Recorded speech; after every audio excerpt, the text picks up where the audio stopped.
Who are you? You ran? So I'm waiting for Anna to bring me my breakfast. He says he's waiting for Anna to bring him his breakfast.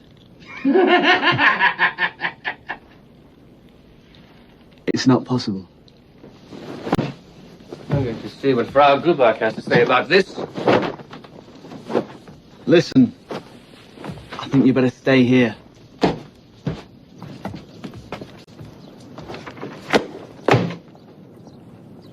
You should have stayed in your room. Didn't he tell you? Who are you? What do you want? Where's Frau Grubach? You can't go out. You're under arrest. Am I? Why? We are not authorized to tell you. Go to your room and wait.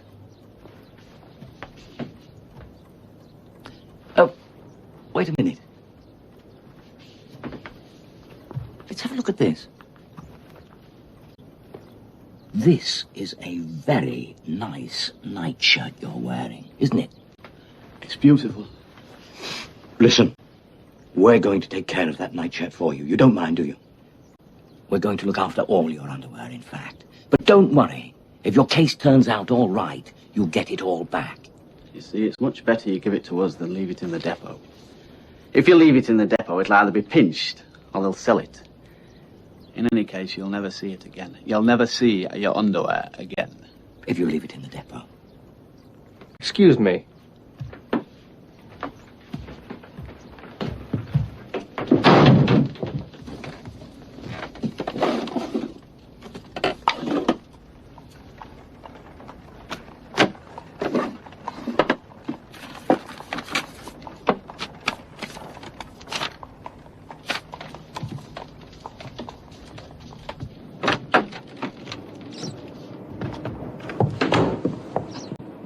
That's my breakfast. Bloody good. Here are my identity papers. I want to see yours. And I want to see the warrant for my arrest. Good Christ! Why'd you keep trying to provoke us? Let me tell you something. We are probably the closest friends you've got in the world at this moment. It's a fact. Here are my identity papers. What do we want with those? Do you think you'll get this trial of yours over with quicker by arguing with your warders about identity papers and warrants? We're just warders. Do you understand? We can't make head nor tail of a legal document. We've got nothing to do with your case, except to guard you for as long as we are told and get paid for it.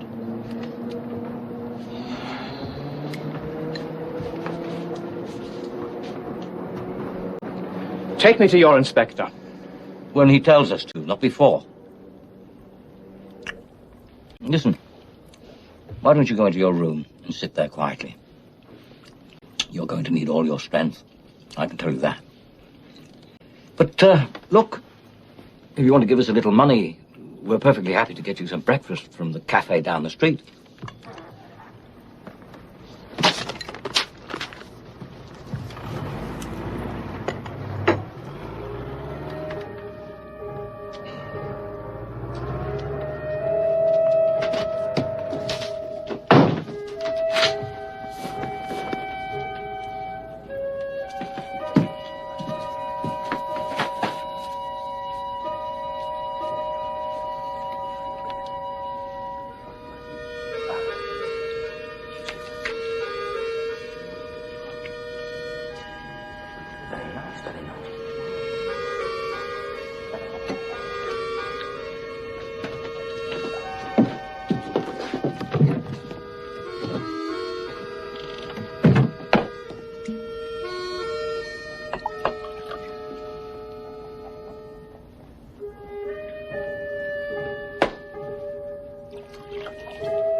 The inspector wants you.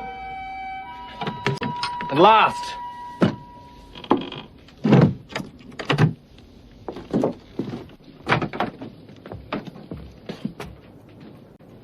What do you think you're doing going to appear before the inspector in your shirt? Leave me alone. We'll have us flogged and you flogged too. Stop pushing me.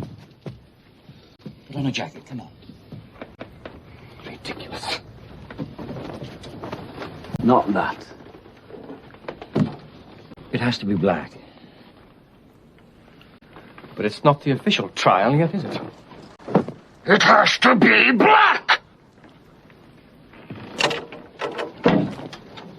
Well, in that case, I'll put on a black tie, too.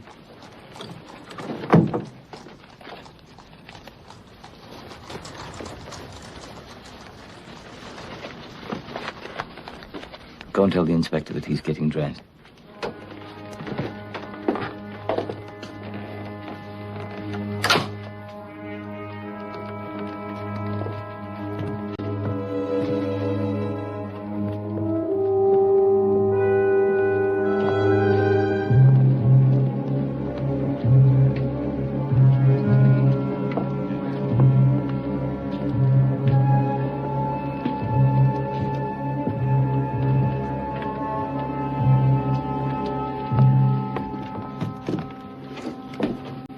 Joseph Kay? Yes, I suppose you're a bit surprised at what's happened to you this morning. I certainly am.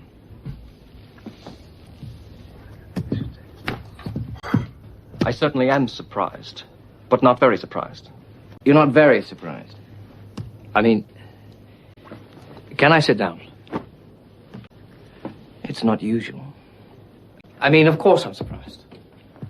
But after all, the world is the world. One gets used to surprises. One doesn't take them too seriously. Especially the kind of thing that's going on here today. Why's that? Well, I'm not going as far as to say I look on the whole thing as a joke. Quite right. But it's hardly to be taken seriously, is it? I mean, I know I'm being charged. But with what? And on what grounds? And who is making the accusation? That is what I would like to know. This is a legally constituted state. The rule of law is fully established. Who are you? What is your authority? I demand clear answers to these questions. You've really got it all wrong. We know nothing about your case. I don't even know whether you've been charged. You've just been arrested. That's all we know. But don't worry about us. Worry about yourself. Worry about what might happen to you. And don't talk so much.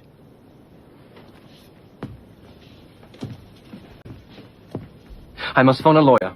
Phone who you like. I need a lawyer. I don't see the point, quite frankly. You don't see the point of my calling a lawyer when I'm supposed to be under arrest? What the hell are you talking about? No.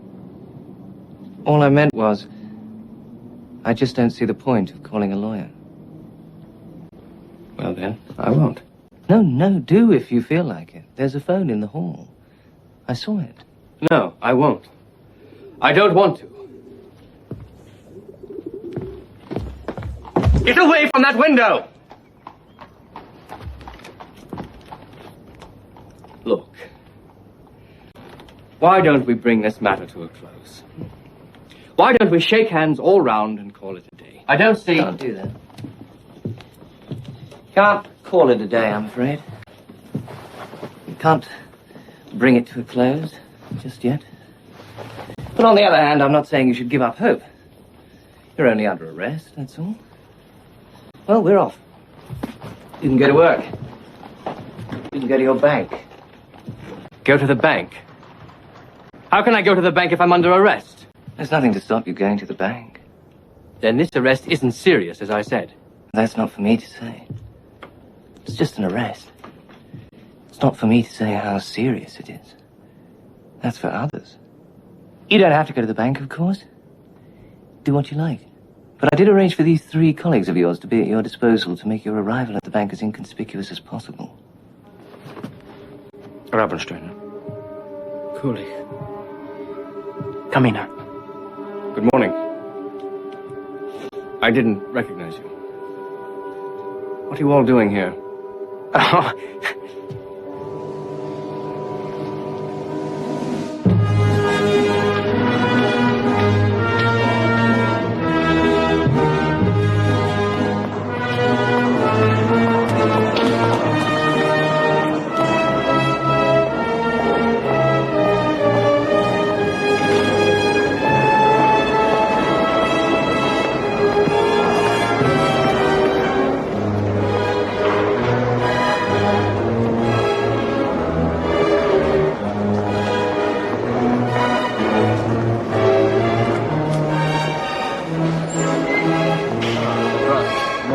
Morning. Morning. Morning. Morning. Morning.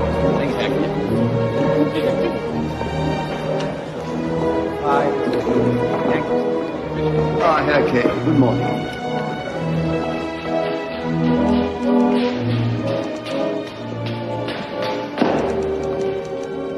Just a man. Morning. We've had a very encouraging letter from Herr Schimmick. Ah, good. I understand that those bonds that we recommended him for purchase last month are performing very well. Happy birthday, sir. Thank you. Thank you very much. There are some presents for you, sir, from the staff. Oh, really? How nice of them.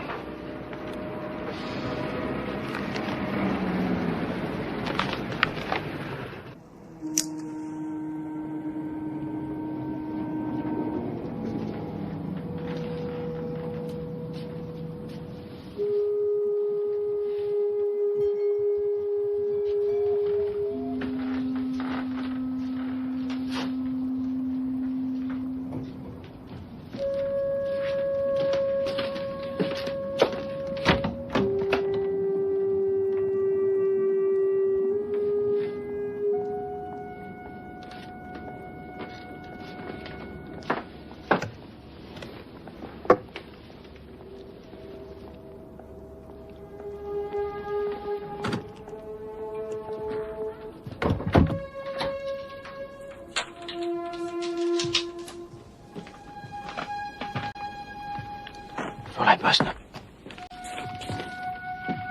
Yes? It's me. Oh. Okay. Good evening. I've been waiting to have a word with you. A word? Yes. Now? Yes. Does it have to be now? I've been waiting for you since 9 o'clock. It's just that I'm so tired I could drop. Well,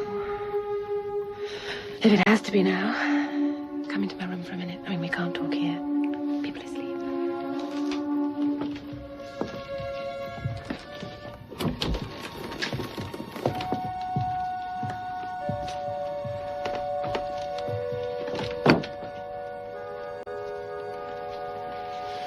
Please, sit down.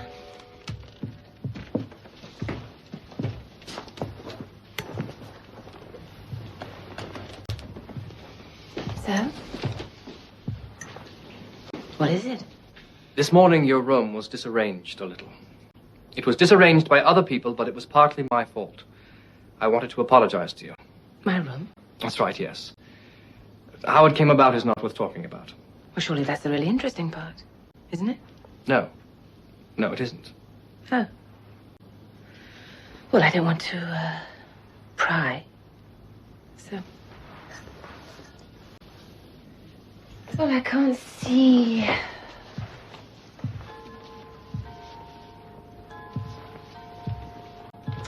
Nothing's been disturbed. Oh, no! Look. All my photographs have been muddled up. Oh. What's been happening here? Who did this? Not me. It wasn't me. I swear to you, I didn't touch your photographs. The fact is, the Commission of Inquiry brought along 3 bank clerks. One of them, I'll get him sacked as soon as possible, must have interfered with your photographs. A commission of inquiry? Yes, to see me. No. I don't believe it. Why? Do you believe I'm innocent? Innocent? Innocent of what? Anyway, I hardly know you. No. No, what I really meant was, you've got to be a pretty big criminal, haven't you? For them to set up a commission of inquiry? I can see you don't know much about legal matters. No, I don't. But guess what? I'm going to join a law firm next month. I've always been attracted by the law. Really? Good. Well, perhaps you might be able to help me with my case. Why not? You see, the thing's too petty for me to drag in a lawyer, but I might well need an advisor. Who knows? But if I'm to be your advisor, then I really must know what it's all about. I don't know what it's about. I haven't been told what it's about. Is this a joke?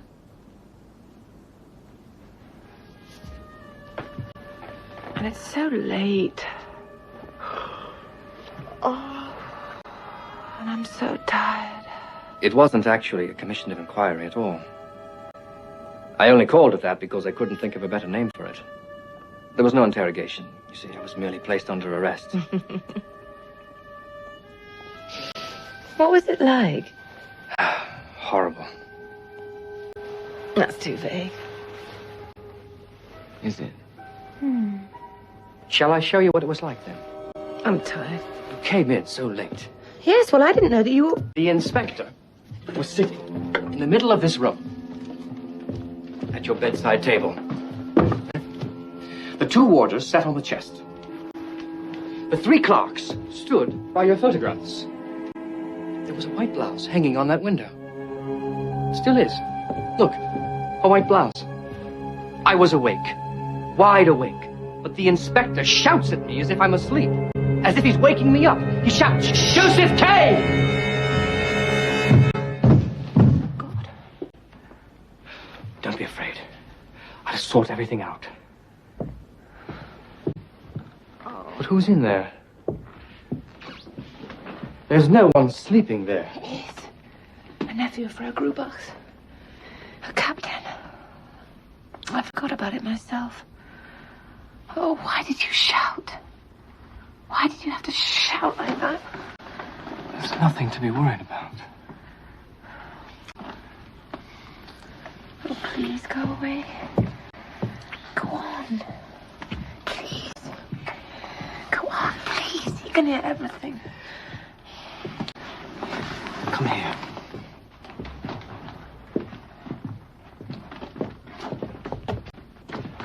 He can't hear us here. What's his name? His name? Oh. Lance. Lance. I don't know him. Please. Now, listen. There's no danger. I promise you. Frau Grubach adores me. I'm her favorite. I've also lent her a substantial sum of money. Now listen. Listen to me. I'll agree to any explanation you suggest of how we came to be together in your room, provided it's plausible. If you want it spread around that I assaulted you, then we'll tell Frau Grubach precisely that, and she'll believe it. She believes everything I say. Why shouldn't she believe I assaulted you? No, because the knocking frightened me, that's all. I take full responsibility for anything that happens in my room. Now, please, go. Please, go.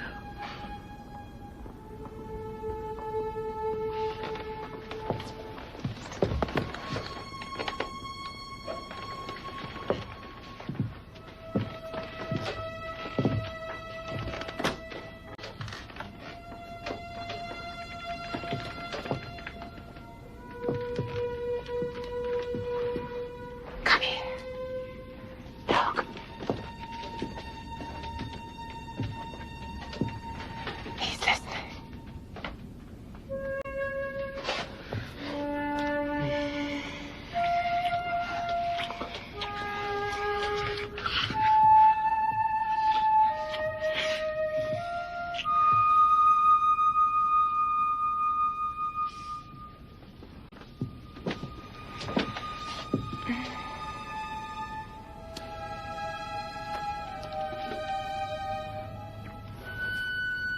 Good night.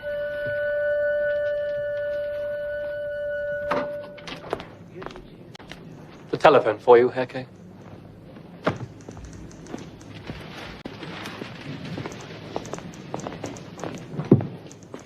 Good morning, Joseph K. Joseph K. Yes? There will be a first hearing of your case this coming Sunday. This Sunday. This coming Sunday. I see. We don't want to disturb your working week, so we assume Sunday suits you. But if not, please do say so. Hearings can be heard at night.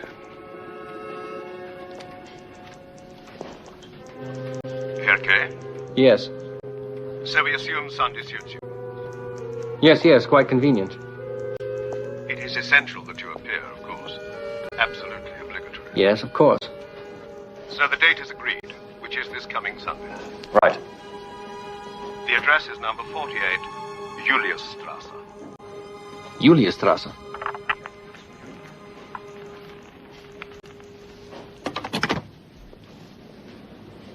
Bad news? No. No.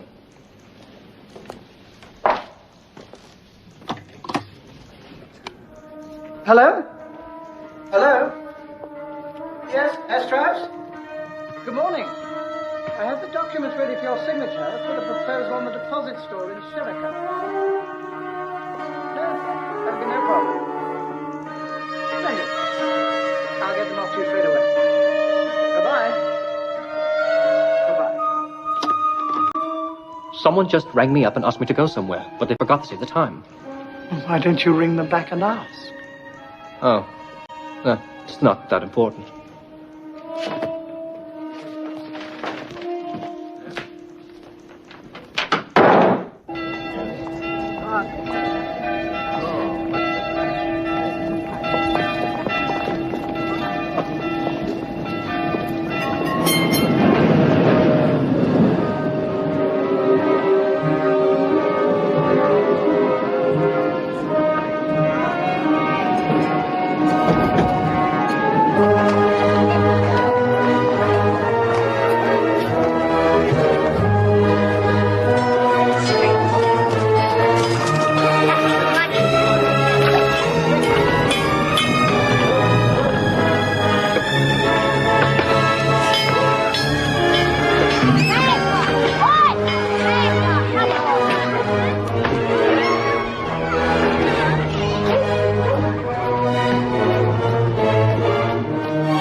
Yes?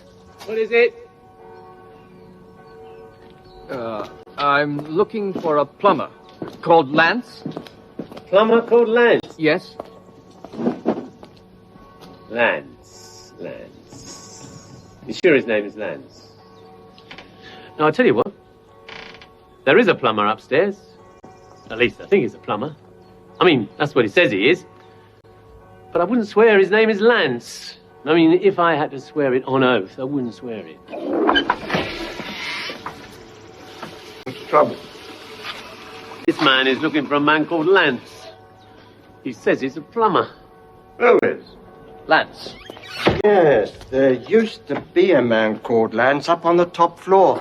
That's right. I remember. He was a plumber. Definitely. But I haven't been up there for years. Thank you.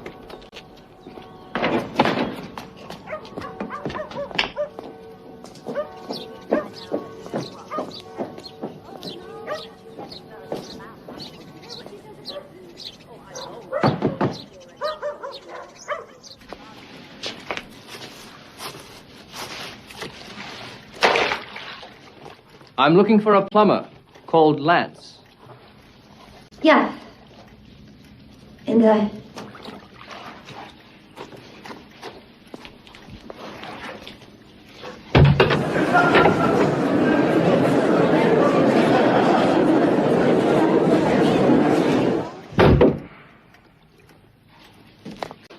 I said I was looking for a plumber, a man called Lance. Yeah, that's right. In there. Told you go in there. Very late anyway.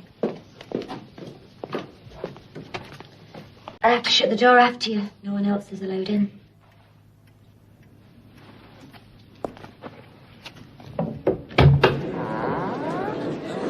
Come on.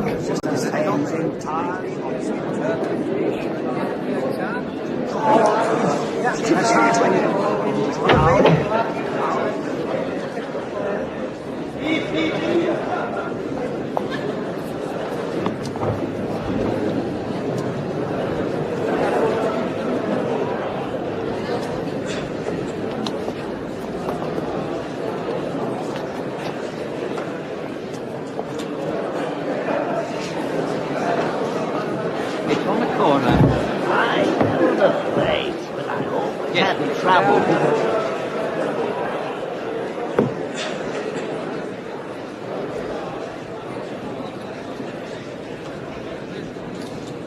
You should have been here an hour and 5 minutes ago.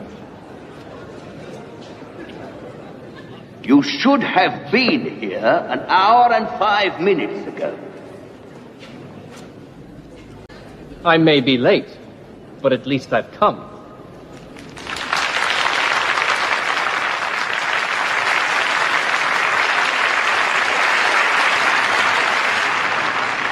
Yes, but I'm no longer obliged to hear you.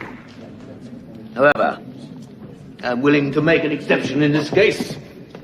Step up.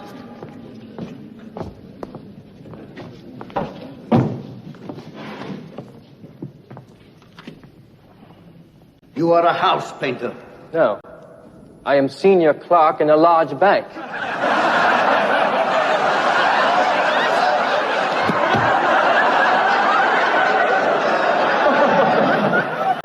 Your question, Mr. Examining Magistrate, as to whether I am a house painter, although it wasn't a question but a statement, demonstrates the kind of proceedings that are being instituted against me. You may argue that they are not legal proceedings at all, and you would be right. But they are, in fact, only legal proceedings if I recognize them as such. Well, for the moment, I do choose to recognize them, but only out of a kind of pity.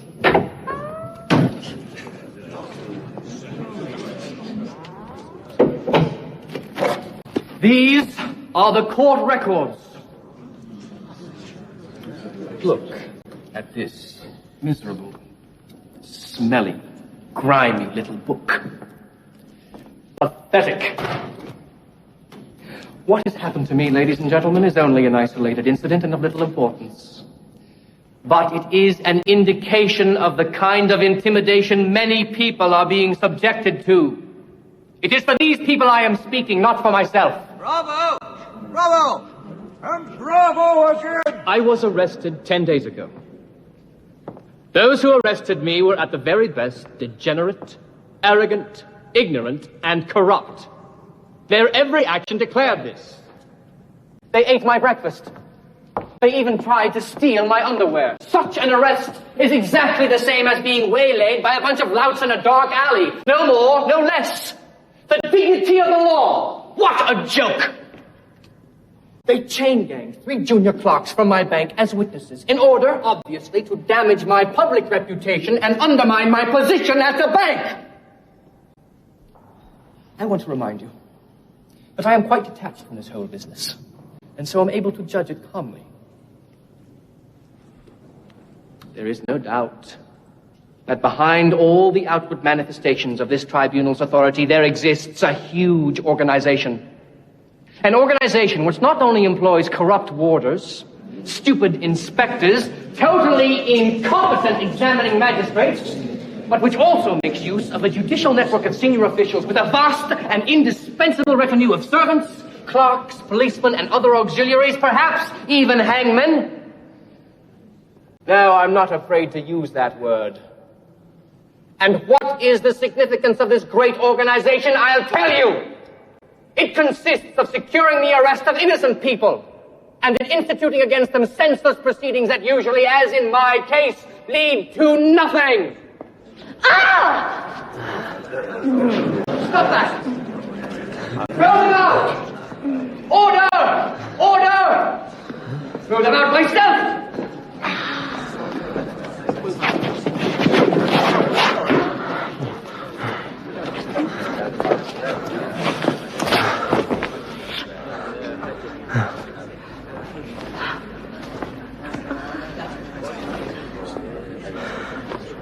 Let me go!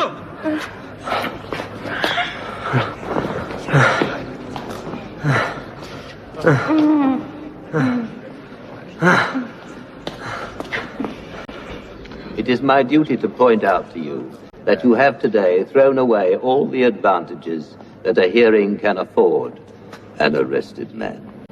To hell with you! And your damn hearings!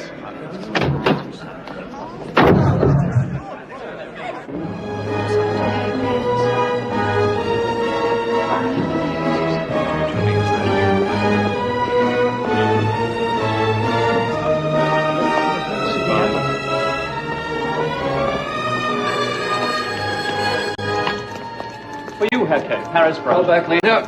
But it's Monsieur Schrader himself. I'll call back later. Extremely sorry.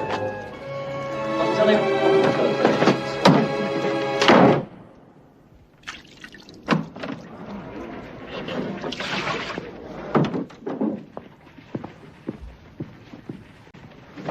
Have there been any telephone messages for me this morning?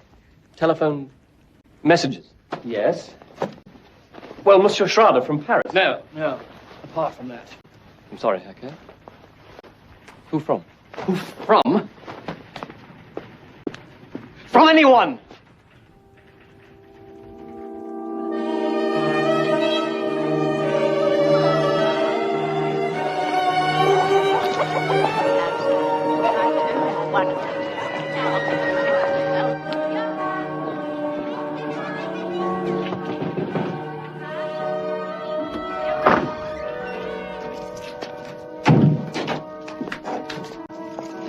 There's no session today. No session.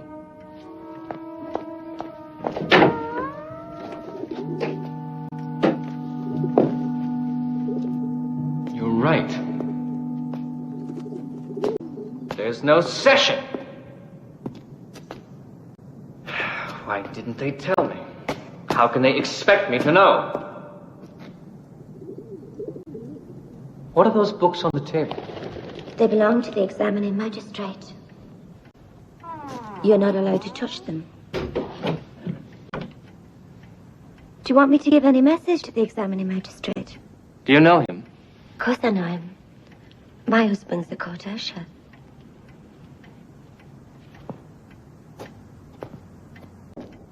Last Sunday, there was just a washtub in here. We have to clear everything out of the room on days when the court's in session. It's so tiring. Listen, I'm sorry I caused a disturbance when you were doing your speech. It wasn't my fault. That man never leaves me alone. He's wild about me. He can't keep his hands off me. Even my husband has come to accept it. Well, he wants to keep his job. He's got to put up with it. The man's a law student, you see. They say he's going to be really powerful someday. But it was a pity you disturbed your speech. I was really enjoying it.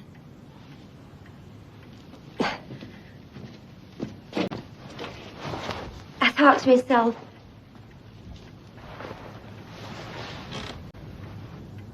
I only wish there was a way I could help him.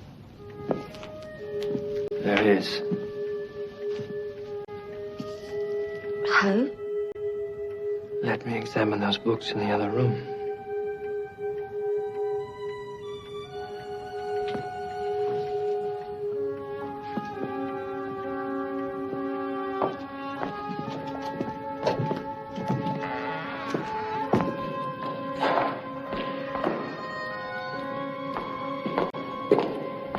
God, this place is filthy.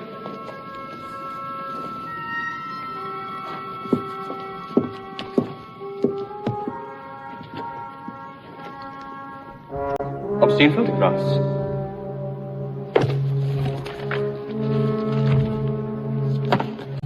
And more. And more. And more. So these are the law books that are studied here. These are the kind of men who are supposed to be judging me. I'll help you. Let me help you.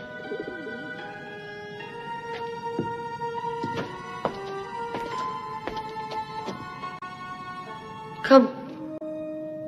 Sit with me.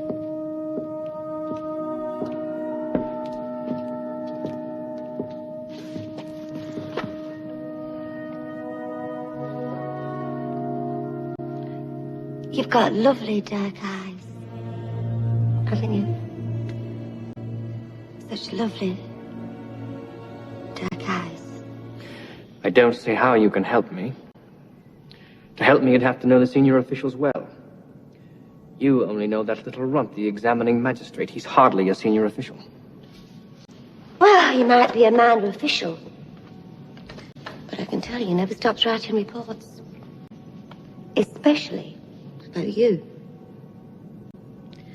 Last Sunday, he was up till all I was writing.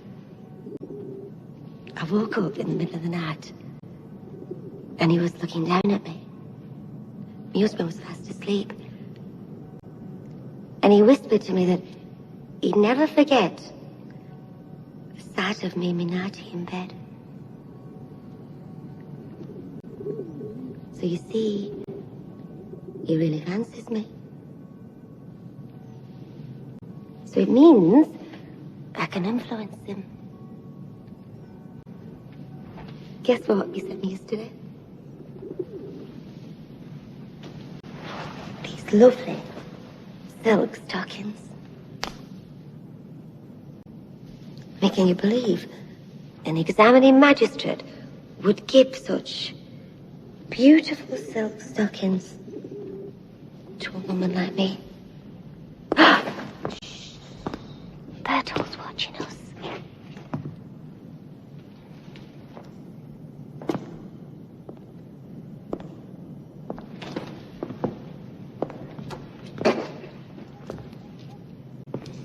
Listen, don't be angry with me, but I've got to go to him. He's a disgusting man. Can't bear him. Just look at his bandy legs. But I've got to go to him. But listen, I'll come back. And then I'll go with you wherever you like. And you can do whatever you like with me.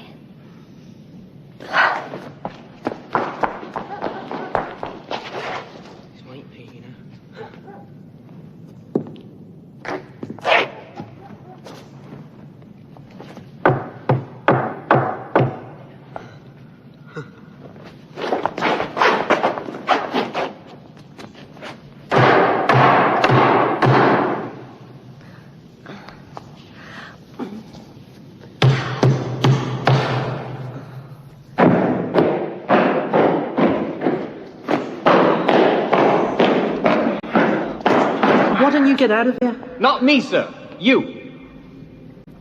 They've given him too much leeway.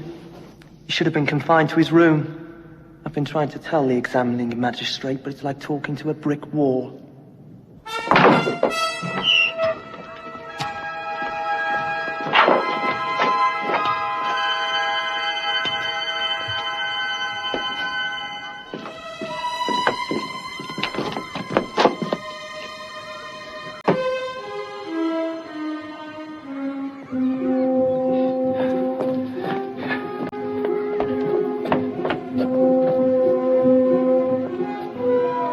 Have you seen a woman around here? My wife? You're the court usher. Yes. And I know you. I recognize you. You were here last Sunday, right? You're Defendant K. I was speaking to your wife a short while ago. The student has taken her off to the examining magistrate. You know, if I didn't depend on them so much, I'd have squashed that student on the wall ages ago. Here, next to the notice. I'm always dreaming of doing it. I think of him here. Right here! A little above the floor. His arms outstretched. Fingers spread out. His bandy legs twitching. Blood all over the place. Total agony. Do you know what I mean? Unfortunately, so far, it's only a dream. I understand your feelings. Now it's gone from bad to worse. Before, he only took her to his own place, but now he's taking her to the examining magistrate as well. It's pretty humiliating, I can tell you. And there's bugger all I can do about it. You could do something about it. You could give that student such a hiding if you felt like it that he might really think twice before he touched her up again. But only a man like you could do it. A man like me? Why? Because you're an accused man. You've got nothing to lose. Well, I've got to report to the court officers. you want to come and have a look? A look? At the offices.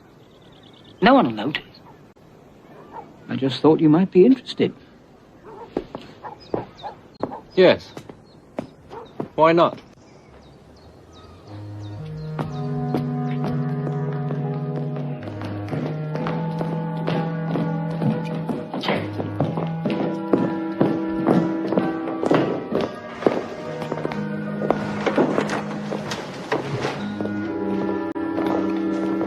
What are they standing for? They're all defendants. Yes, but why are they standing? Who do they think I am? It's idiotic. What are you doing here? Why are you waiting here? Come on, sir. The gentleman's only asking what you're waiting for. Answer him. I'm waiting. Move out of it! Don't block the corridor! I asked you what you were doing here. A month ago, I offered some evidence to the court concerning my case. I am now waiting for the court's view of it. Well, let me tell you. I am also a defendant. But you will have to wait a very long time before I offer evidence to this court. I can assure you of that. A very long time. I wouldn't demean myself. And I am also an accused man. Do you understand me?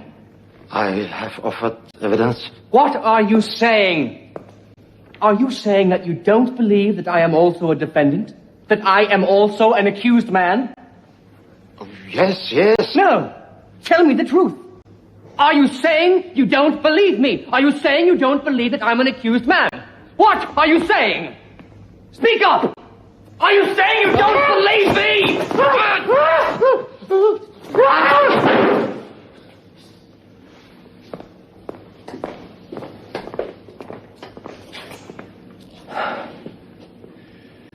They're very sensitive, some of these defendants.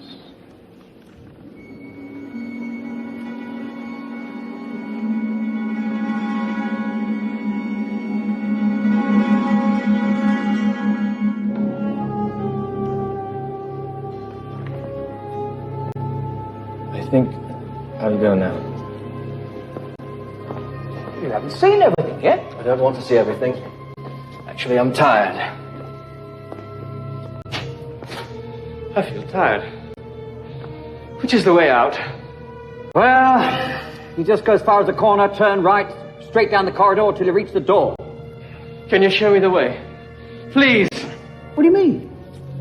There is only one way. I've just told you the way. Anyway, I've got to deliver a message. Come with me. Show me. Don't shout. Stop all that shouting. Come with me. Show me. Come with me. Show me.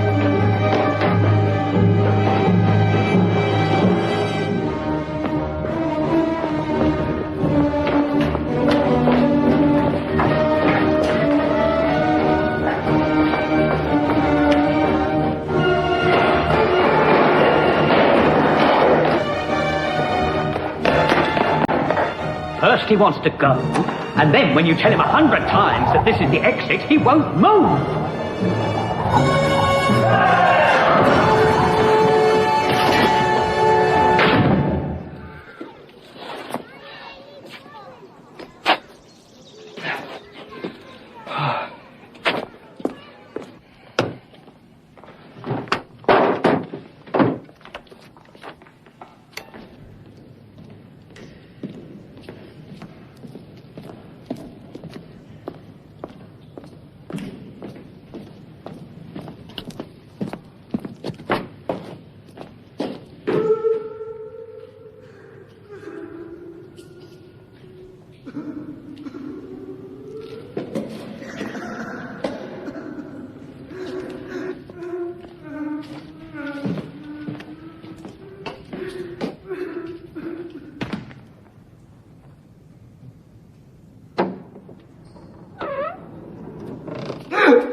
I didn't complain. I just gave him my views. But, sir, if you only knew how badly we were paid, you wouldn't be so hard on us. I have a family to feed.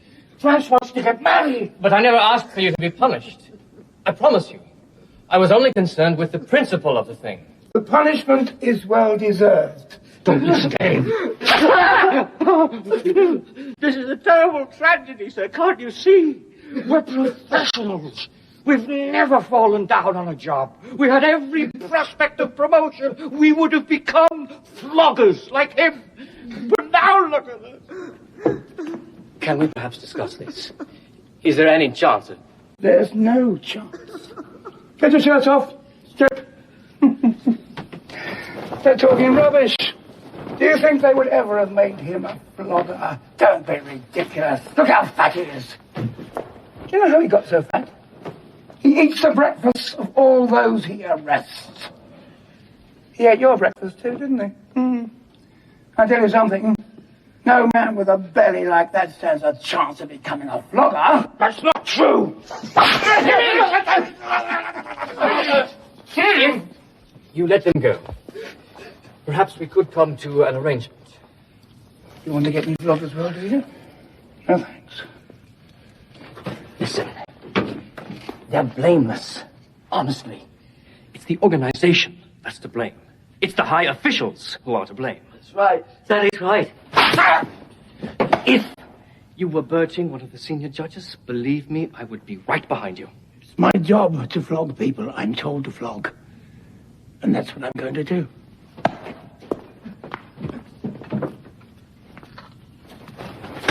Please get me up. He's older than me. He's not as sensitive as me. I'm sensitive. I'm in love with my fiancée. Please. I'm not waiting any longer.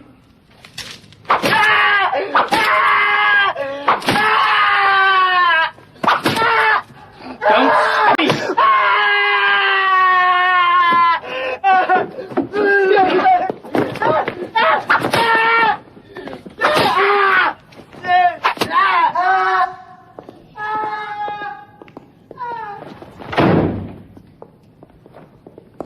It's all right.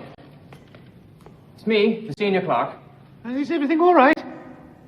There was a dog howling in the yard. You can get back to your work.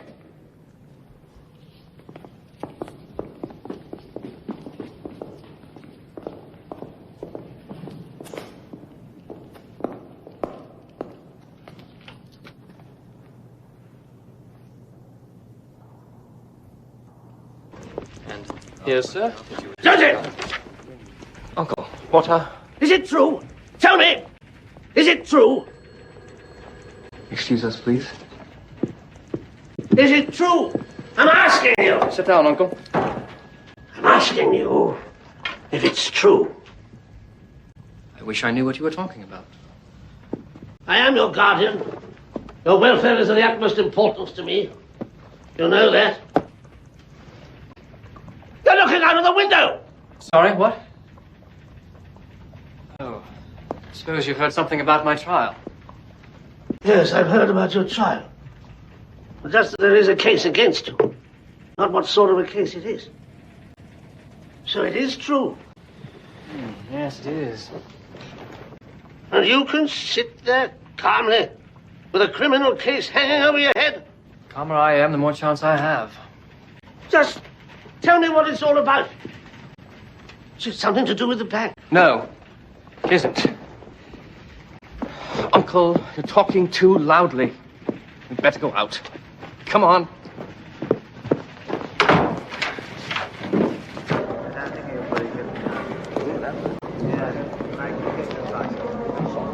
What kind of a trial is it? I just don't understand.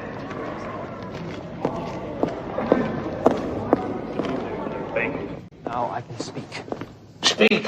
First of all, Uncle, this is not a case which will be heard by an ordinary court. That's bad. Why? It's bad. It's not something you should take too seriously, you know.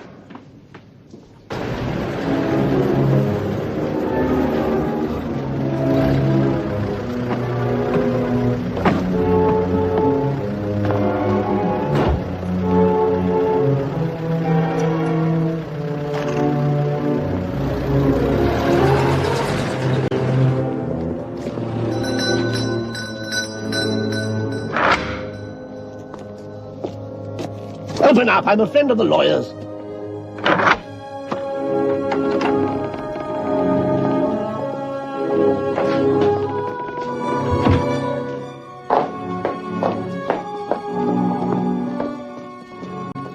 Dr. Holt is ill. What is it? His heart. I think so.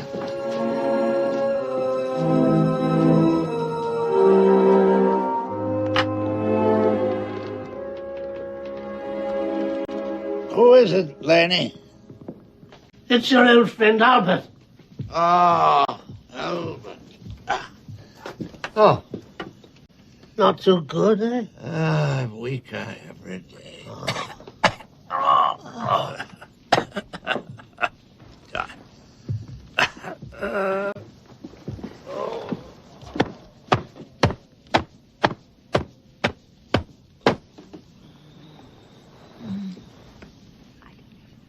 Please leave us alone.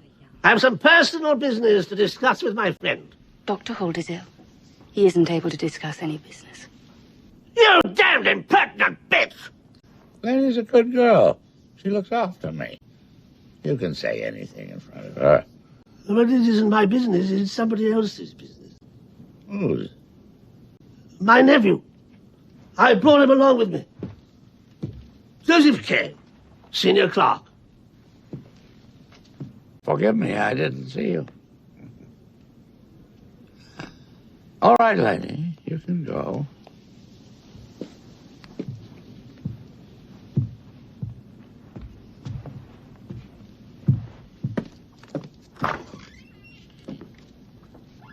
Oh, you've come to see me on business. That's a different matter. You look better already. Yes, let me say at once that your nephew's case interests me so much that, well, my heart is not good. If he wished me to act on his behalf, I would be unable to resist such a challenge. I don't understand. Have I misunderstood? I thought you wanted to talk to me about your trial. Well, of course he did. That's why we're here. What do you mean you don't understand? I would like to know how on earth you could possibly know anything about me and my trial. I see. I am a lawyer. I move in legal circles. People talk about different cases, and one remembers the more striking ones. Especially if the nephew of an old friend is involved. Nothing remarkable in that, surely? You move in those circles. Of course. Really? You're talking like a child. And you say they are discussing my case in these circles? It certainly has been referred to. You see, my moving in these circles is of great advantage to my clients in many ways. My illness restricts me, of course, but I do receive visits from good friends of mine from the court who keep me wonderfully well informed. There is a great friend of mine here, in this room, at this very moment, as a matter of fact.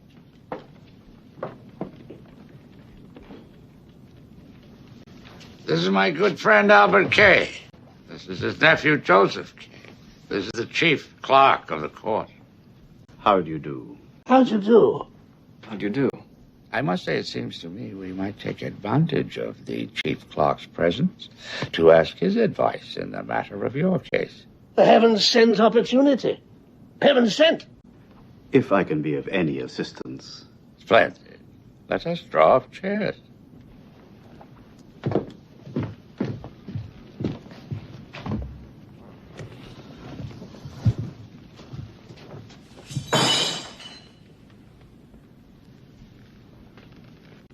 I'll see what's going on.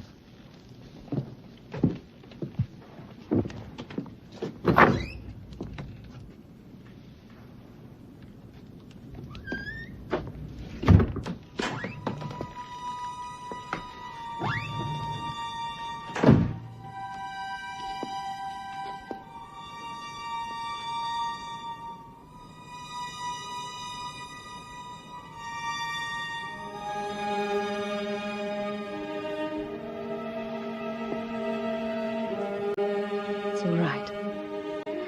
I just threw a plate against the wall to bring you out. Oh.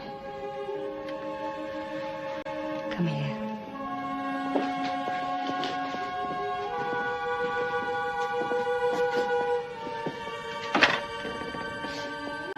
In here.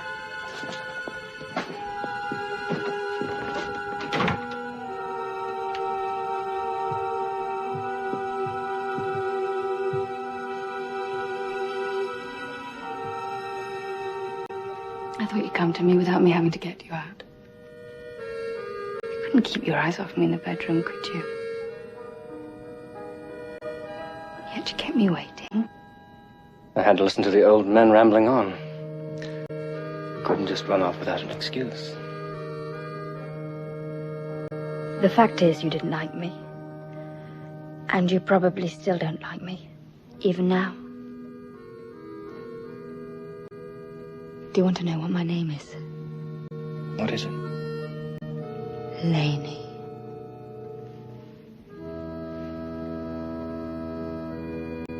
Call me Laney.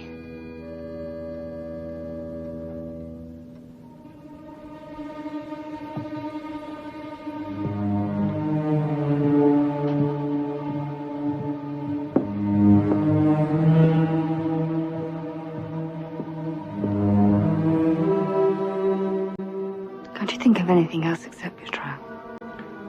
I'm not sure I think about it enough.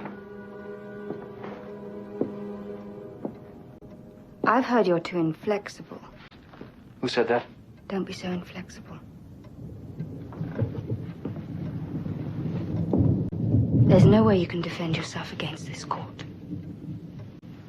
You have to admit your guilt. That's all. Make a full confession as soon as you can. That's the only way you can escape from them. And I'm going to help you. But you have to say my name first.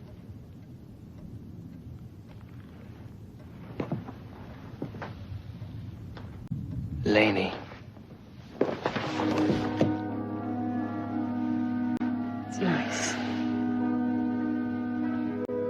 And if I don't confess my guilt, then you won't be able to help me. No. Then I won't be able to help you. But you don't want my help at all, do you? You are obstinate. And you won't listen to reason, aren't you? You are obstinate, aren't you?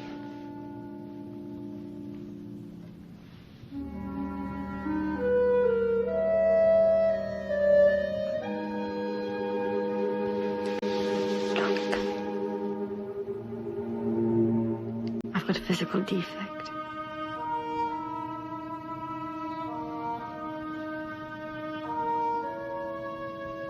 Feel it?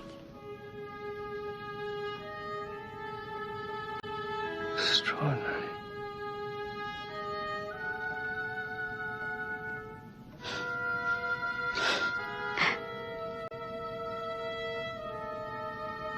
What a pretty little paw.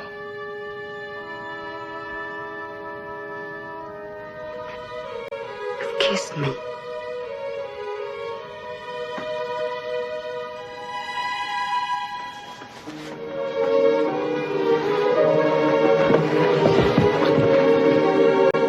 Now you belong to me.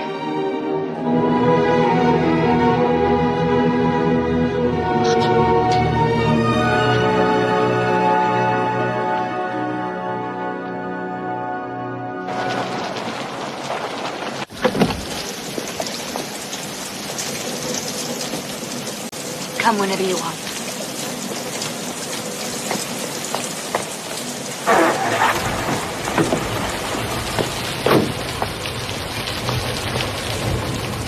How could you do it? You realize the damage you've done to your case. You sneak off with that dirty little whore, who is obviously his mistress. You stay away for hours, and we're all left sitting there. Your uncle, your lawyer, the clerk of the court, a man who has complete control over your case as it stands at present. They're polite, they're diplomatic. They don't mention it, they spare my feelings, but finally, they fall silent and we are all left sitting there, looking at each other.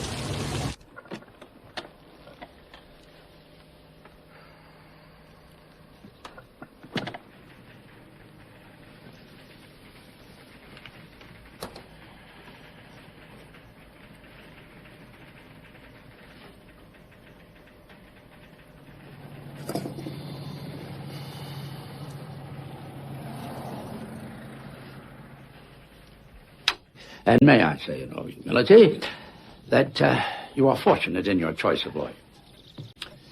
I have excellent contacts, and I have already had a number of discussions with, I must concede, limited success.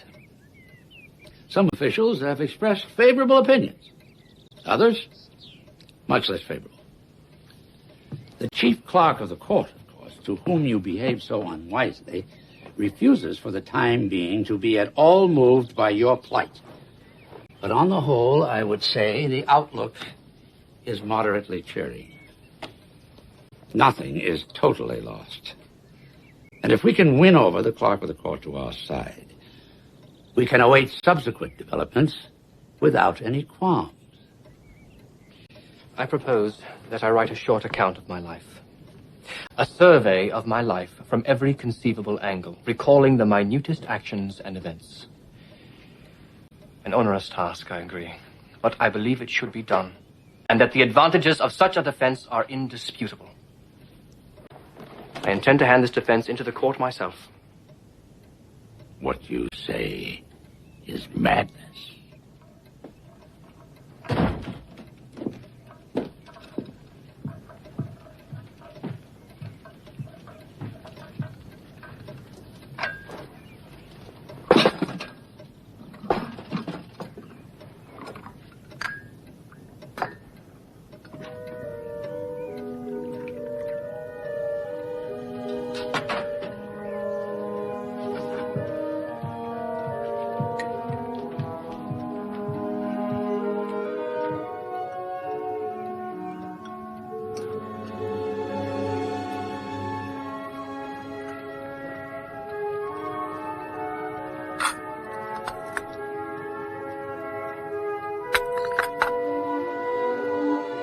Absolute madness.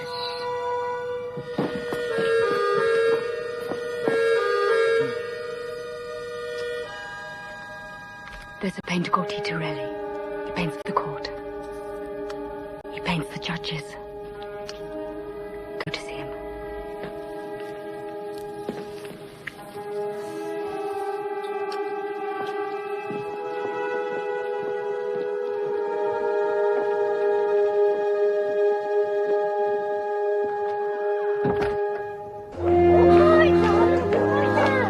I've been waiting for 10 minutes.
Are you looking for me?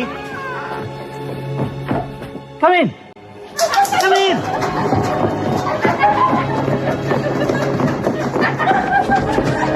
Stop it. No. Hey, hey. I said no.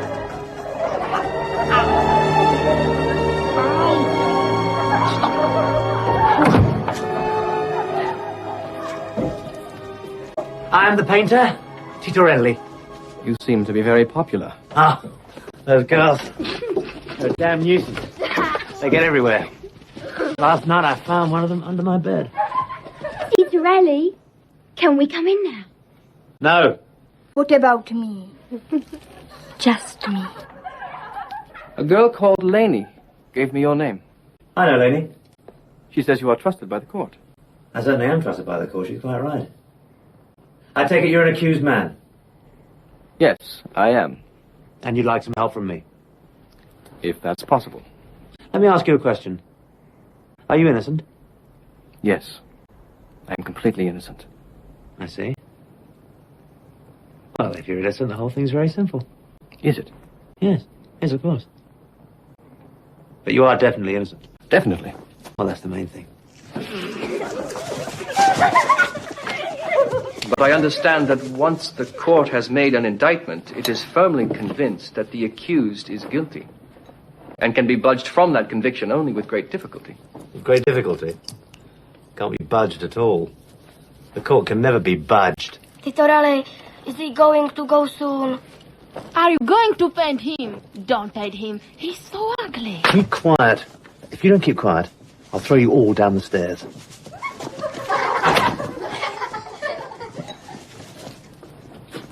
The girls belong to the court, too. Oh, do they? You don't seem to know very much about the court, do you? But since you're innocent, it doesn't matter. I can get you off by myself. How? You said yourself the court can never be budged. Not head on, no. But it's different behind the scenes. In the corridors. In this room, for example. You see, I know them all. Well, not all of them, but quite a few. I inherited this post. My father was the court painter before me. It's a position that's handed on from father to son. And every judge wants to be painted just like the grand old judges were in the old days. And there's no one else who can do that except me. Do you understand? So your position is unassailable. Unassailable. Now, our aim is to get you acquitted, right? So I have to ask you first what kind of acquittal you want. There are three possibilities. Actual acquittal, ostensible acquittal, and indefinite postponement. Actual acquittal is naturally the best, but I don't have the slightest influence on that kind of verdict. No one has. And to be frank, I have to tell you that I've never come across a single case of actual acquittal in my whole life. Then let's stop talking about actual acquittal. Tell me about the two other courses. Ostensible acquittal and indefinite postponement. Why don't you take your jacket off? You look hot. Yes, that's unbearable. Can't you open a window? It won't open. But lots of air comes through the cracks. I'll take off my jacket. He's taking off his jacket! He's taking off his jacket! He's taking off his jacket! Oh, shut up! Right. Let's take ostensible acquittal first. What happens is this. I write out a statement of your innocence. With this statement, I do the rounds of the judges. Will they believe you? Well, not every judge will believe me, but once I get a sufficient number of judges to countersign the statement, I take it to the judge who is actually conducting your trial. This judge has the guarantee of a number of his colleagues, and so he can order the acquittal with an easy mind, and you walk out of the court a free man. A free man? Yeah. But only ostensibly free. You see, the difference between actual and ostensible acquittal can be demonstrated in a purely external way. With actual acquittal, all the documents are set aside. They vanish. The trial is deleted, as it were. With ostensible acquittal, the court records remain in circulation. So one day, some judge or other comes across them, looks through them, realizes the charge is still valid, and orders an immediate arrest. And the trial begins again? The trial begins again. But there's always the chance of obtaining another ostensible acquittal. But that second acquittal isn't final. No, it's ostensible. It can be followed by a third arrest and a third acquittal, a fourth arrest, a fourth acquittal, and so on ad infinitum. So, how do you like the sound of ostensible acquittal? Tell me about the other one. Indefinite postponement. That consists in preventing the trial from advancing beyond its earliest stages. To achieve this, the defendant and his helper must stay in constant contact with the court. You mustn't lose sight of the case for a moment. You have to keep the case revolving in the same small circle. You must submit yourself for regular interrogation. Visit all the judges who can influence your own. Keep the case from progressing, you see, by acting with unswerving persistence and vigilance. But of course there's no rest. There's no sleep. It can go on forever. You can never, as they say, drop your guard. He's up. He's up. Are you going? To the air? I'm so sorry. There's lots more I wanted to say to you. I've had to be quite brief, but I hope I've made myself understood. Yes, yes. Both methods have this in common. They prevent the accused man from being sentenced. But they don't ensure any real acquittal. You've grasped the crux of the matter. You've been kind. But you don't want to be pestered by those girls, do you? Use this door. Don't be afraid to climb over the bed. Everybody does it.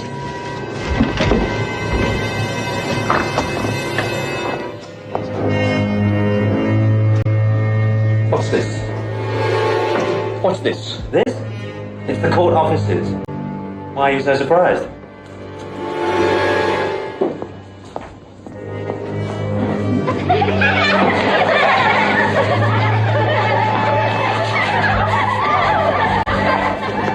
I can't come any further, I'm afraid. Cheerio! Don't be too long thinking it over.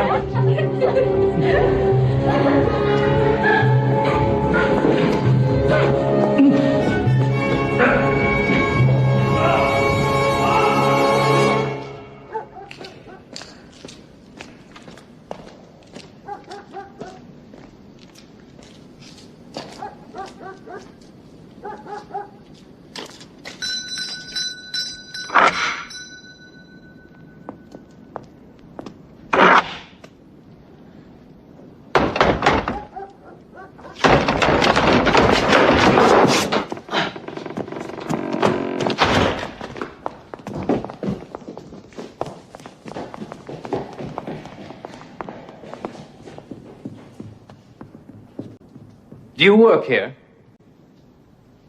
I'm a client. I'm here on legal business. She's your mistress, isn't she? God, no. What's your name? Block. I'm a businessman. Where's Lainey? Where's she hiding? She's probably gone to the kitchen to make soup for the lawyer. Where's the kitchen? Take me there.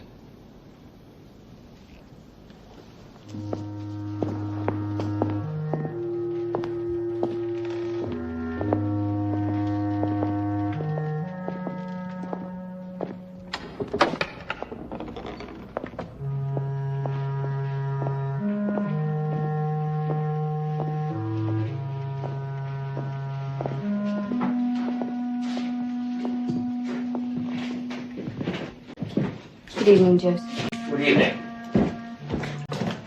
Who is this man? Oh, he's just a block.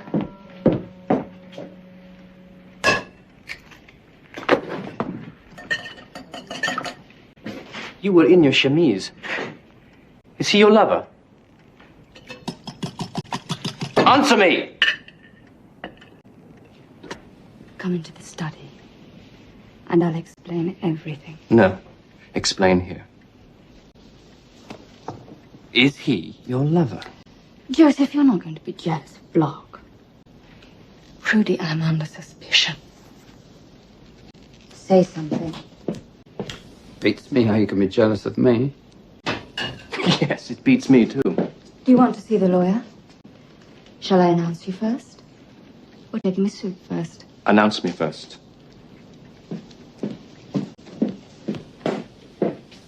Take him his soup first. Then I'll take him his soup first. The only trouble is, he may fall asleep. He never takes long to fall asleep after his soup. What I have to say to him will keep him awake. Well, the minute he's had his soup, I'll tell him you're here. Then I can have you back with me as soon as possible. Go and give him his soup.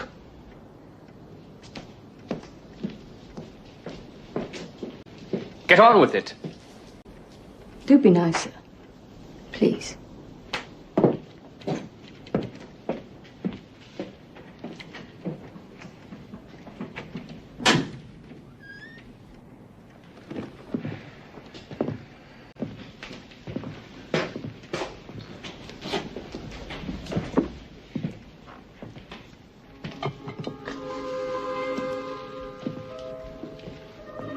I've seen you before.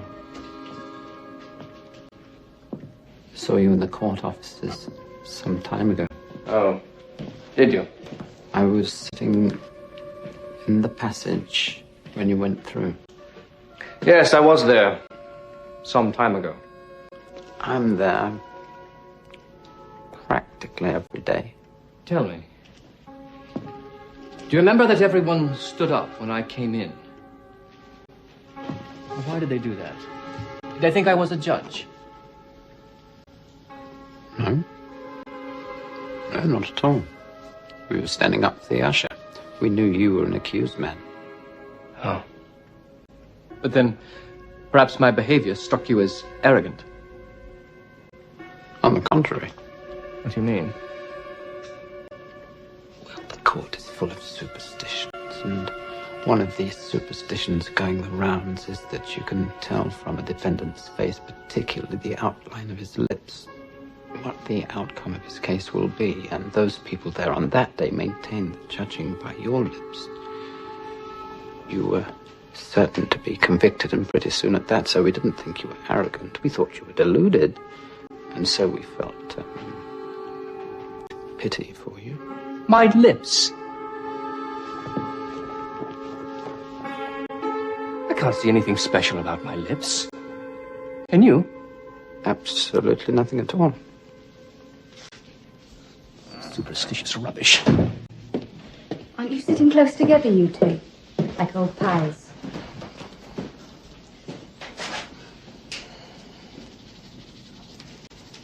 What are you doing? Cleaning him up. The lawyer's waiting for you. Why don't you go in? We've got to clean Block up for his bedtime.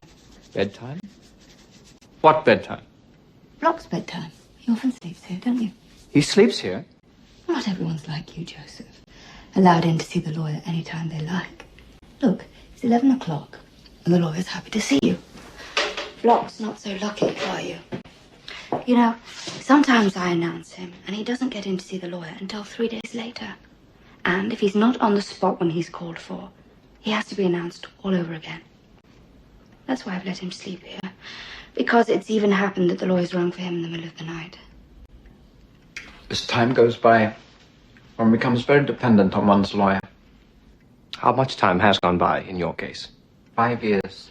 It's been going on for 5 years now. He loves sleeping here, don't you? Would you like to see his bedroom?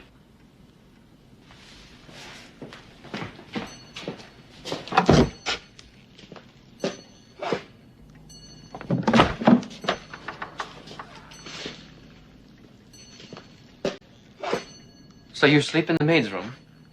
That's right. Get him to bed. I hope you're not going to be in such a bad temper with the lawyer. Bad temper?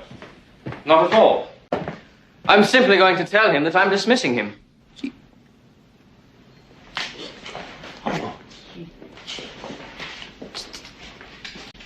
He's dismissing the lawyer. Oh my God! You dismissing the lawyer? Oh my God! He's dismissing the.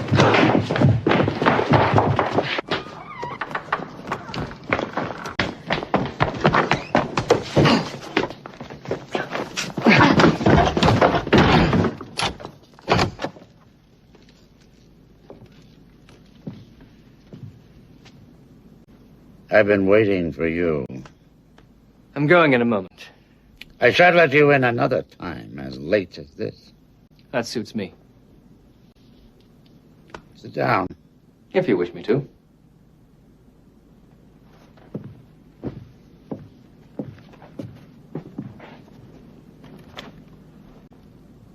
Did I see you lock the door? Yes. That was because of Laney. Is she pestering you? Did you come here tonight to see me for any particular reason? Yes. I came to tell you that I'm taking my defense out of your hands as from today. Do I understand you correctly? I trust you do. I've been thinking about it for a long time. My decision is final.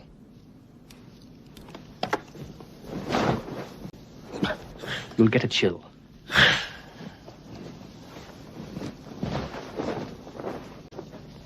Your uncle is a friend of mine. I have also become fond of you in the course of time. I admit it quite openly. I don't need to be ashamed of it. Let me make myself clear. I believe it is necessary to take much more drastic measures in this case than have been taken up to now. You are impatient. No, it's not a matter of impatience. The case is closing in on me more and more. I am being slowly poisoned. It is my impression that what has misled you into misjudging my legal assistance is that you have been treated too well. I'd like to show you how other accused men are treated. Perhaps you will manage to learn something from it. I'm going to send for Block now, so kindly unlock the door.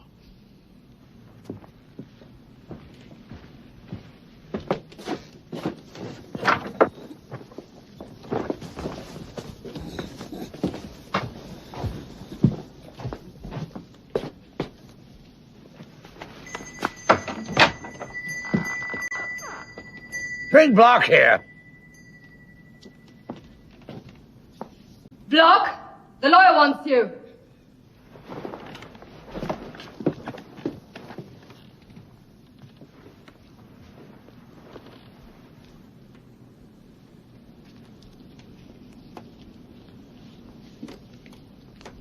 Is Block there? At your service. What do you want? Come at an inopportune moment. Wasn't I called for? Yes, you were called for, but you've come at an inopportune moment. You always do. Want me to go away? You may stay, as you're here. Yesterday, I was with the third judge. He's a friend of mine. I gradually got the conversation onto you. You want to know what he said? Yes, please. What in God's name are you doing?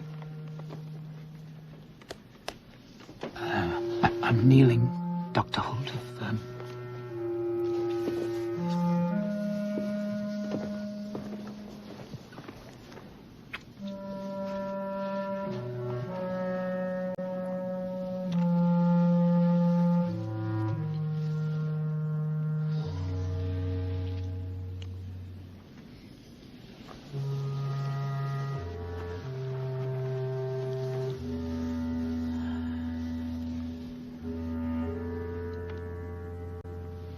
How has he been behaving himself today?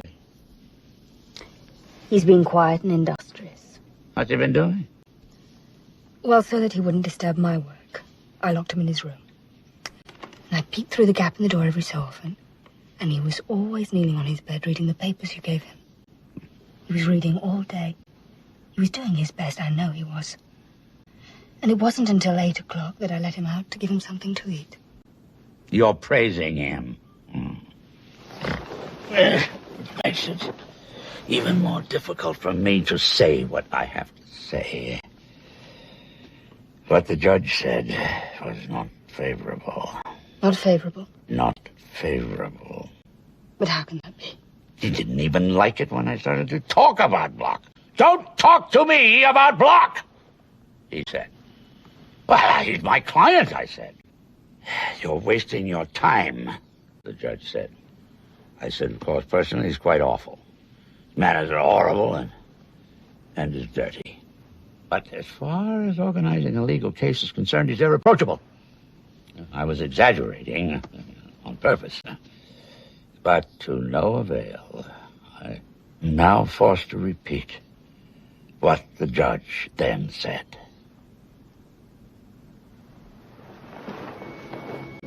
Block is cunning, he said. He knows how to drag his case out. But his ignorance is much greater than his cunning. What would he say, do you think, if he found out that his trial has not even begun yet? That the signal to begin it has not even been given?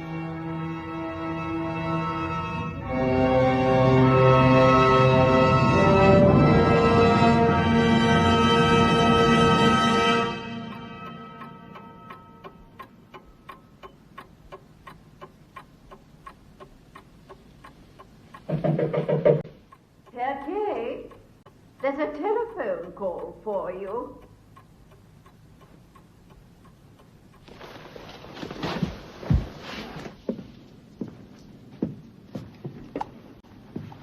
Just okay. Okay.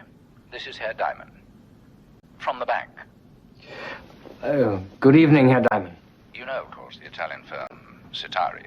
I do, yes. Their chairman is arriving here tonight on business. But he's very eager to see some of our art museums and monuments, and that sort of thing, in the morning. I'd be so grateful to you if you would act as his guide. I mean, you know about art, and you speak Italian. Could you possibly spare a couple of hours? Of course, Herr Diamond. Wonderful. He wants an early start. 8 o'clock, suit you? Certainly. Thank you so much. I'll see you in the reception room.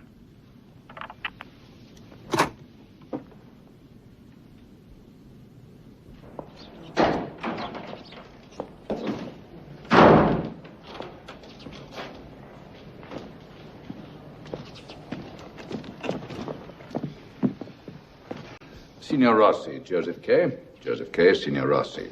Mr. Piacere. Piacere mio. Signor Rossi has just been telling me that he doesn't actually have as much time as he'd hoped. He'll have to restrict his sightseeing. I've suggested you simply show him around the cathedral. You think that's a good idea? Yes, indeed. He has an appointment now, so he'll meet you at the cathedral at 10 o'clock. Is that convenient? Of course. I'm very grateful to you.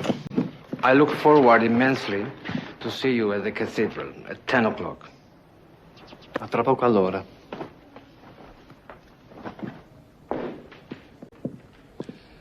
I'm also very grateful to you. But simply confining things to the cathedral won't make it so demanding, will it? It's a very important client, as you know.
Which would you say is the most reliable guide to the cathedral?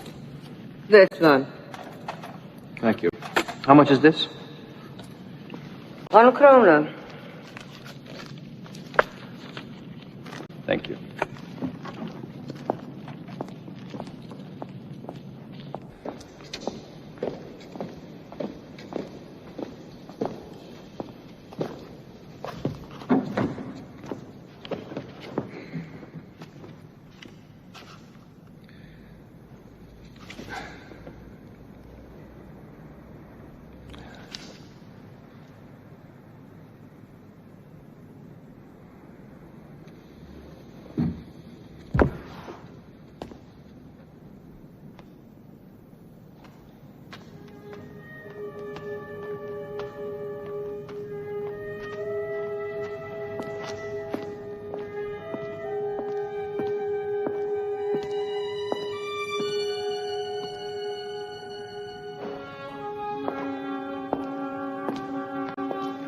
What do you want?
You are Joseph Kay.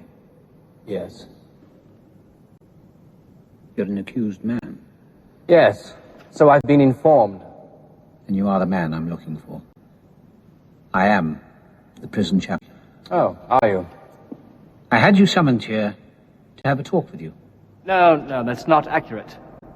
I came here to show an Italian round the cathedral. Keep to the point. What's that you have in your hand? Is it a prayer book? No. It's a guidebook to this cathedral. Put it down.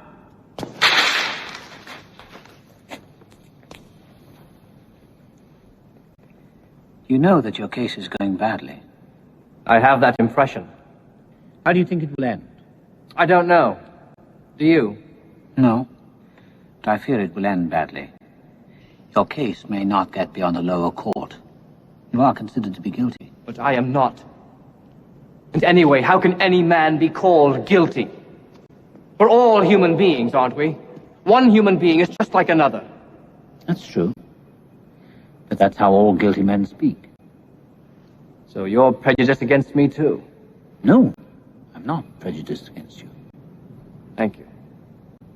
But people are prejudiced against me. My position is becoming more and more difficult.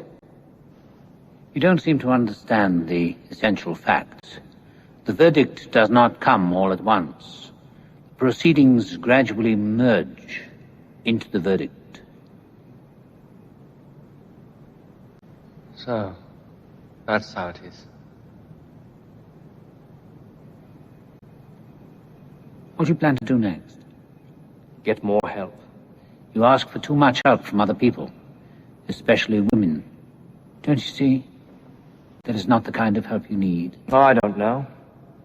Women have great power. And this court is obsessed by women. Show an examining magistrate an attractive woman in the distance, and he'll knock over his table and the defendant in order to get his hands on her. Are you angry with me? Perhaps you don't realize the kind of court you're serving. I'm only telling you what I've observed. I didn't mean to offend you. Can't you see what is going to happen to you? Can't you see what is staring you in the face? Won't you come down here? You haven't got to preach a sermon. Can you come down? Yes.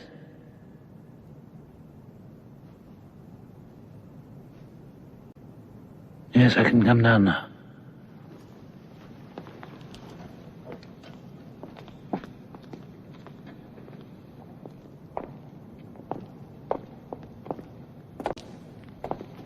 I had to speak to you first from a distance, because you see, I'm quite easily influenced. I tend to forget my duty. Can you spare me a little more time? As much as you need.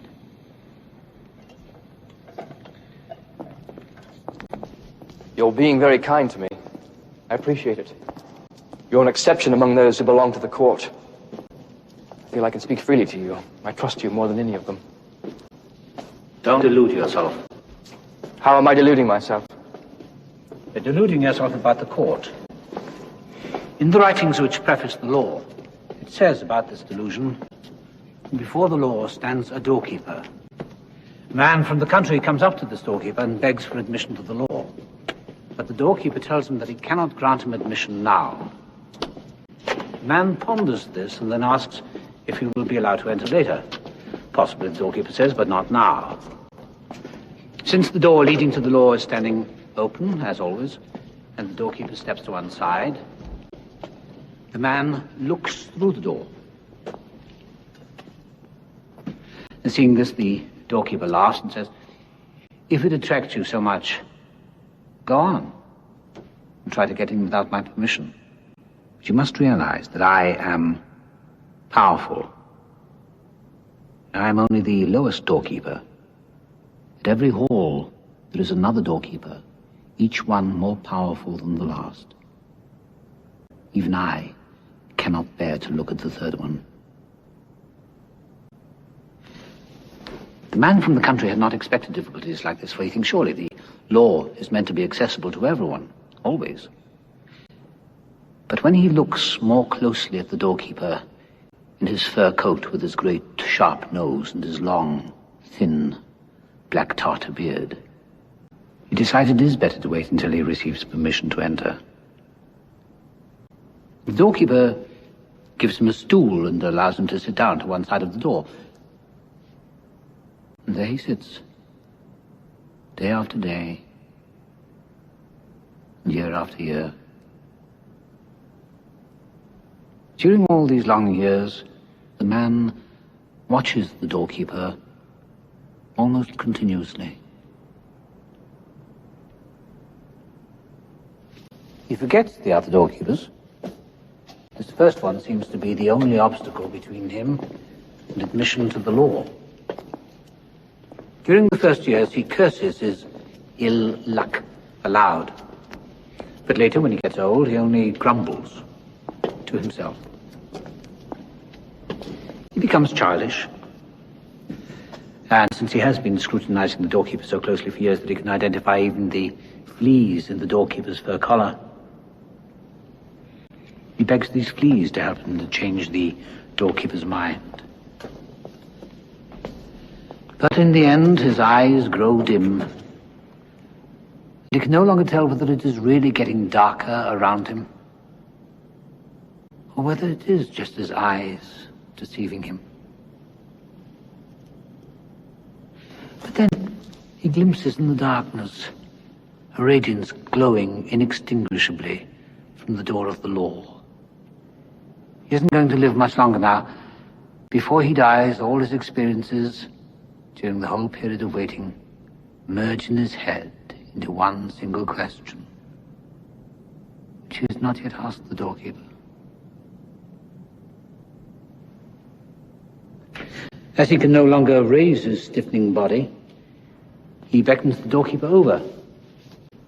The doorkeeper has to bend down low to him, for the difference in size between them has changed very much to the man's disadvantage. "What is it you want to know now, then?" asks the doorkeeper. "You are insatiable. All men are intent on the law," says the man. "But why is it that in all these many years, no one other than myself has asked to enter through this door?" The doorkeeper realizes that the man is nearing his end and that his hearing is fading, and in order to make himself heard, he bellows at him. "No one else could gain admittance through this door, because this door was intended only for you. I shall now go and shut it."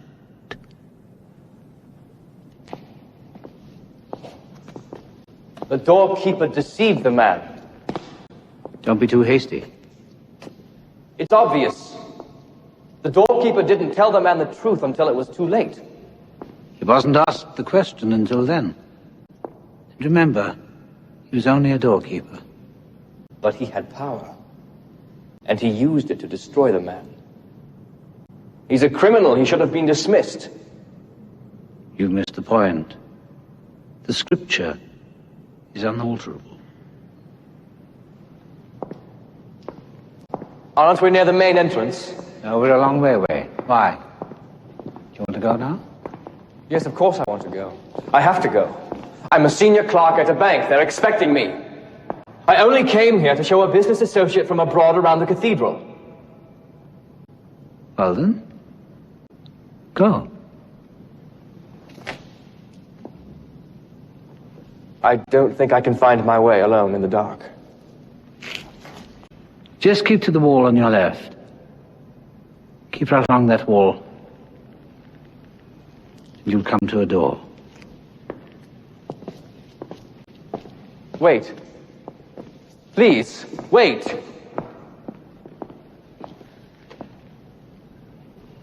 I'm waiting. Don't you want to hear anything more from me? No. But you were being so kind to me. Explaining things to me. Now you're letting me go as if you cared nothing about me. But it was you who said you had to go. Yes, you must understand that. But you must understand what I am also. You're the prison chaplain. Precisely. That means I belong to the court. Why should I want anything from you? The court doesn't want anything from you. It receives you when you come, and it dismisses you when you go.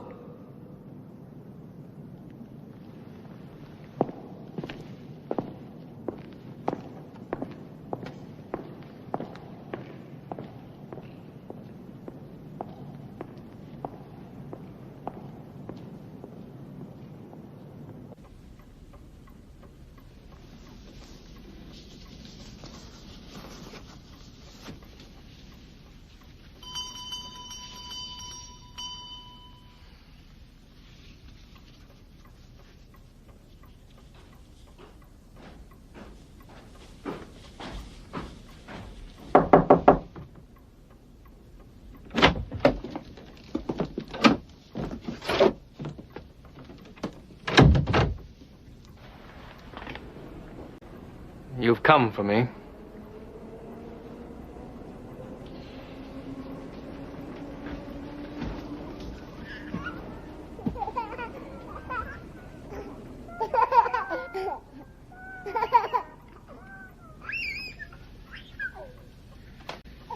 So, they send old ham actors for me.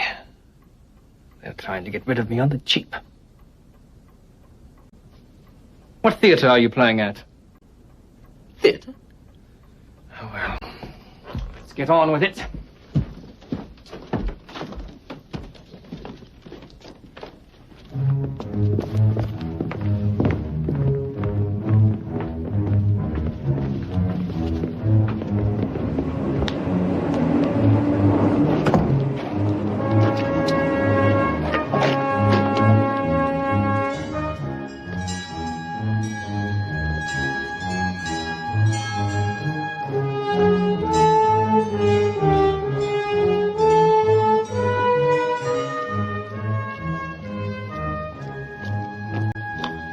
Why the hell do they have to send you, of all people?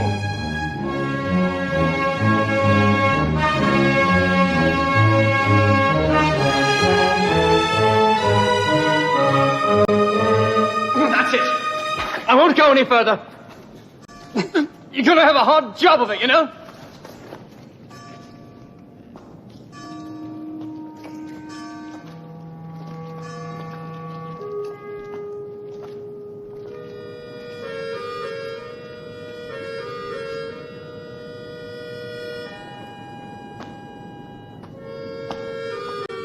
Yes. Yes. That's absolutely right.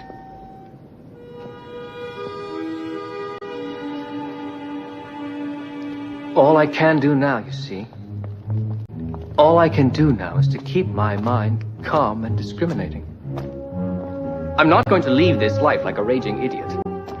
Why should I? How can I put it? I don't want people to say of me that at the beginning of my case I wanted it to finish, and at the end of it I wanted it to start all over again, do I? Do you follow? I don't want that to be said. And frankly, I'm very grateful that you two half-dumb imbeciles have been sent to escort me. I'm grateful that it's been left to me to tell myself all that needs to be said.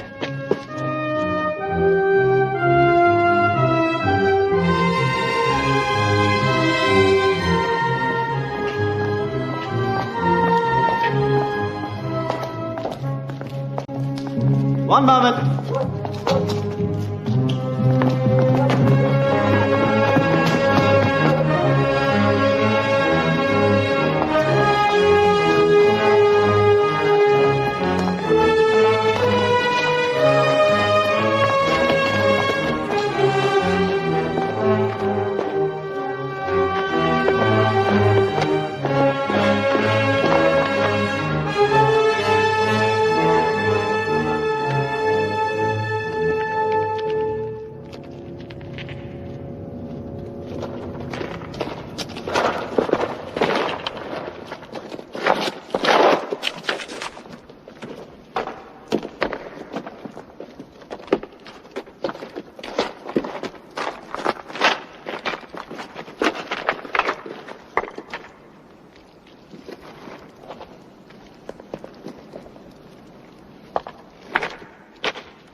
a dog.